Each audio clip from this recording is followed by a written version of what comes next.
RTL Matin, Yves Calvi.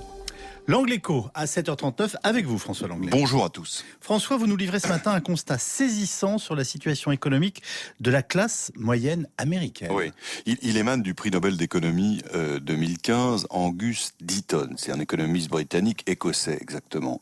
La découverte de Deaton est très inquiétante. Selon les statistiques qu'il a compilées, l'espérance de vie des Américains blancs sans qualification s'est littéralement effondrée depuis le début du XXIe siècle, depuis en fait le début des années 2000.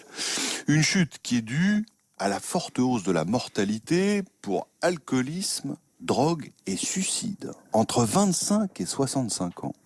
Et ce qui est encore plus troublant, c'est que cette détérioration de la santé s'observe spécifiquement pour la population blanche américaine non qualifiée. Précisément, le groupe social auquel on a attribué, vous le savez, la victoire électorale de Donald Trump il y a quelques mois.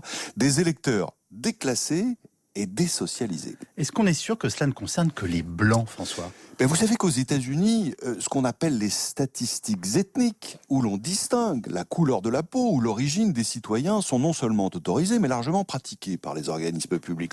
Il est ainsi très fréquent de distinguer les Blancs, les Noirs, les Asiatiques ou les Hispaniques dans les statistiques officielles de chômage, d'éducation ou de santé. Eh bien, la mortalité des Américains blancs non hispaniques entre 50 et 54 ans, elle a longtemps été bien inférieure à celle des Noirs. Pour des raisons sociales, bien sûr. En 1999, elle était inférieure de 30% à celle des Noirs. Eh bien, aujourd'hui, elle est supérieure de 30% au même groupe social du même âge. Comment peut-on expliquer une chose pareille ? L'explication la plus naturelle, c'est l'économie, avec le chômage, donc la perte de revenus, et puis la désintégration sociale qui en est la conséquence. Mais Deaton et son collègue s'interrogent. Si l'espérance de vie ne chute que pour les Blancs non hispaniques, et pas pour les Noirs, qui voient leur vie continuer à s'allonger, même si c'est modeste, c'est que l'économie ne peut être le seul facteur, parce que les Noirs non qualifiés connaissent une situation économique et sociale qui est au moins aussi détériorée que celle des Blancs non qualifiés. Ils arrivent donc à l'idée de désavantages cumulatifs qui expliqueraient cette extraordinaire régression sans précédent depuis le 19e siècle. Il y aurait donc plusieurs facteurs qui s'additionneraient, c'est ça ? Oui, c'est ça, qui s'additionneraient lors de ce qu'ils appellent un processus de déclin et de privation multiples.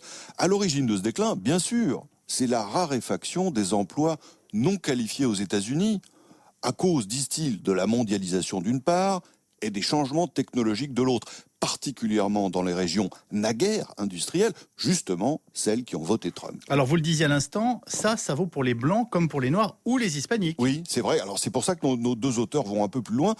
D'après les données qu'ils ont collectées, les mariages ou les cohabitations maritales des couples blancs seraient moins solides que les unions entre hispaniques ou noirs. Ils auraient donc l'avantage, ou plutôt le risque, davantage de risque de vivre seuls, plus vulnérables. Les grands-parents seraient moins présents chez les Blancs, ce qui compliquerait aussi l'éducation des enfants.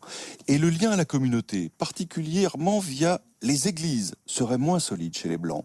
Enfin, l'usage massif d'antidépresseurs, massif dans ces catégories sociales, serait un accélérateur de la désocialisation. Autant de facteurs culturels et comportementaux qui expliqueraient la descente aux enfers de cette partie de la classe moyenne américaine. Enquête passionnante. François Langlais pour l'Angle Écho, tous les jours sur RTL.